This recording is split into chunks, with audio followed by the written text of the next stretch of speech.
Assalamualaikum warahmatullahi wabarakatuh.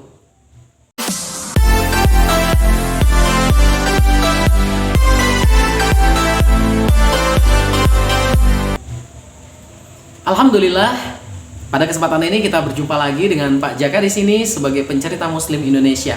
Baik, tidak usah panjang lebar, Pak Jaka hanya ingin menyampaikan 3 tips bercerita agar menarik buat anak kita atau anak orang lain. Sebentar, maksudnya anak orang lain ini gini. Mungkin kita sebagai pencerita panggung atau pencerita di sekolah, di depan kelas, itu kan bisa berhadapan dengan siswa-siswi kita atau berhadapan dengan audiens kita. Maka ada 3 tips agar cerita kita ini yang menarik ya. Yang pertama adalah gunakan berbagai macam jenis suara. Ini pasti menarik. Jadi nggak harus suara manusia yang karakternya berbeda-beda, enggak. Maksudnya pakai suara-suara alam gitu. Misalnya kita lagi buka pintu, itu diekspresikan dengan suara kita. Misalnya buka pintu nih, nah kayak gitu ya. Atau suara ranting yang lagi patah gitu.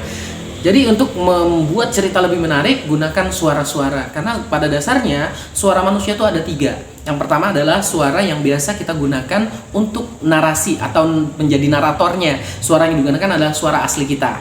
Misalnya gini, ada seorang pemuda, ini menggunakan suara yang asli. Nah kemudian suara tinggi, ada suara tinggi. Suara tinggi biasanya digunakan kalau untuk manusia itu suara anak kecil.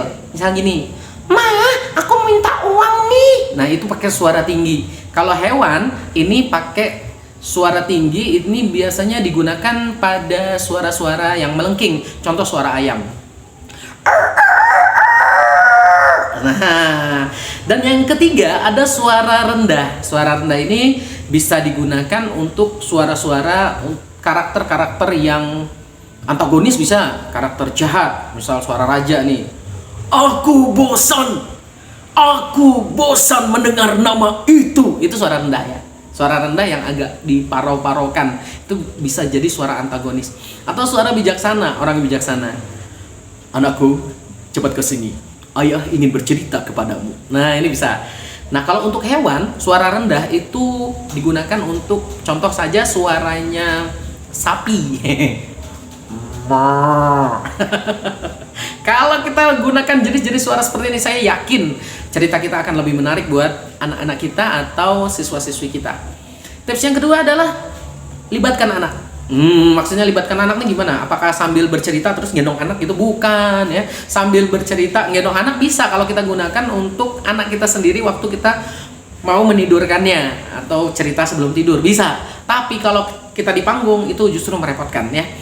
Maksudnya melibatkan anak itu adalah interaksi. Ada interaksi di sana. Jadi kita berceritanya interaktif gitu dengan anak atau audiensnya.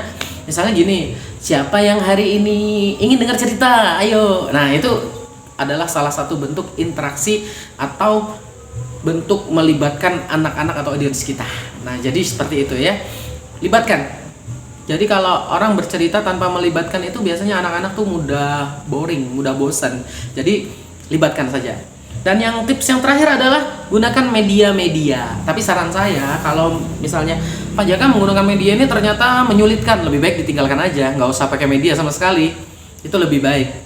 Dan biasanya media itu kalau digunakan di rumah untuk menidurkan anak atau cerita sebelum tidur, itu media yang digunakan adalah buku-buku cerita, boleh ya. Kita cerita panggung pun boleh menggunakan media, banyak tuh teman-teman saya juga banyak yang menggunakan media, ada boneka, terus ada alat musik ya. Bahkan kalau misalnya kita mau kreatif lagi nih, kita bisa menggunakan alat-alat sekitar. Misal gayung, ember, entong ya. Pokoknya yang sesuai dengan cerita yang ingin kita sampaikan. Itu boleh banget ya. Jadi boleh saja. Baik, itu saja 3 tips dari saya, mudah-mudahan bermanfaat. Kalau ingin tips-tips yang lain silahkan ditulis di kolom komen. Nanti insya Allah saya carikan tips-tipsnya supaya lebih paham. Bisa cerita, tips cerita atau tips-tips yang lain dah. Insya Allah saya carikan ya. Kita akan sambung lagi di pertemuan yang selanjutnya. Jangan lupa like, comment, share, dan subrek. Kalau kata anak-anak bukan subrek ya, apa?